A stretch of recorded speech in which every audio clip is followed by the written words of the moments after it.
Olá pessoal, hoje eu estou aqui para falar sobre o dólar, é uma grande questão que estão me perguntando. Eu acho que recentemente os Estados Unidos, que sempre foi um exemplo de um país desenvolvido, agiu como um país subdesenvolvido.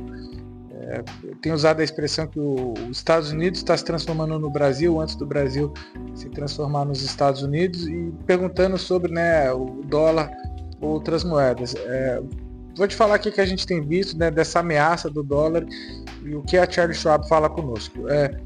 São duas visões. Primeiro, uma visão como uma moeda transacional e segundo, como uma moeda de guardar valor, store value.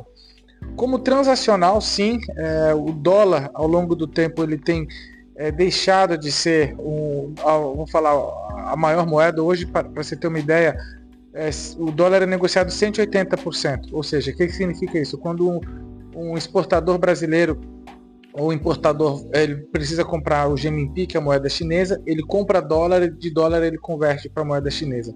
Ou seja, ele é negociado duas vezes. E o que está acontecendo é que cada vez mais os países estão negociando entre si, né? Então a China, os BRICS estão nessa linha de criar uma outra moeda, né? Quando você tira a Rússia do mercado global, a Rússia não está deixando de vender, ela está usando outros caminhos que não a troca de dólar direto, tá?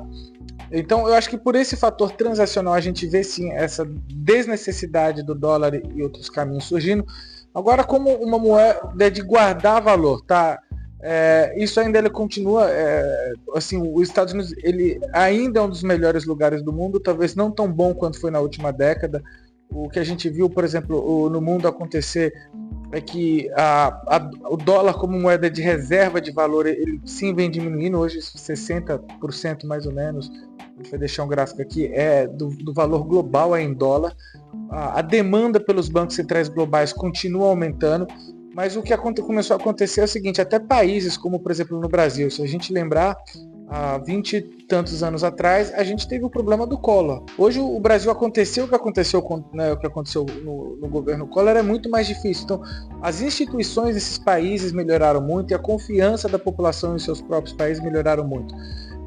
Mas como moeda de guardar valor, né, fora de um país como o nosso, a gente não tem muitas outras opções, né? Então, tem um outro economista americano que falou, China, né? There is no alternative, ou seja, não tem outra alternativa.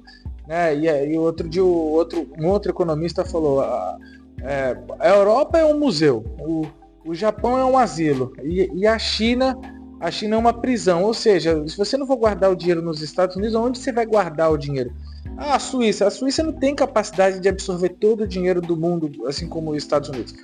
Então, embora os Estados Unidos tenha déficit fiscal, né, de produtos e serviços, ou seja, ele consome no mundo inteiro, a conta de investimento dele é positiva. Ou seja, os Estados Unidos ele compra produto do brasileiro e o brasileiro pega o dinheiro e recoloca nos Estados Unidos comprando ações ou bonds americanos.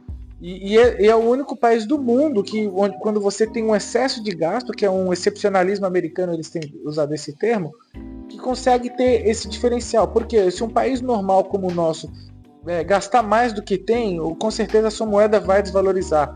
E nos Estados Unidos não aconteceu isso recentemente.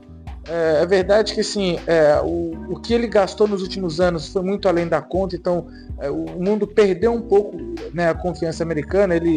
Os Estados Unidos pegou um cartão de crédito e saiu gastando por aí, e hoje tem uma dívida que é um problema fiscal que ele tem que se cuidar. Mas acho que o fato é que também a gente não tem muitas outras alternativas no mundo, o que fortalece muito os Estados Unidos são as instituições, né? Então, um Banco Central independente, que é o que a gente tem aqui, as pessoas ainda acreditam muito nas instituições. Talvez hoje menos do que alguns anos atrás, mas ainda é um dos melhores lugares do mundo para guardar dinheiro. Essa é um pouco da nossa visão, né? Se o dólar vai deixar de ser o dólar. A gente acha que talvez não, se não no curto prazo, mas no médio e longo prazo, quem sabe.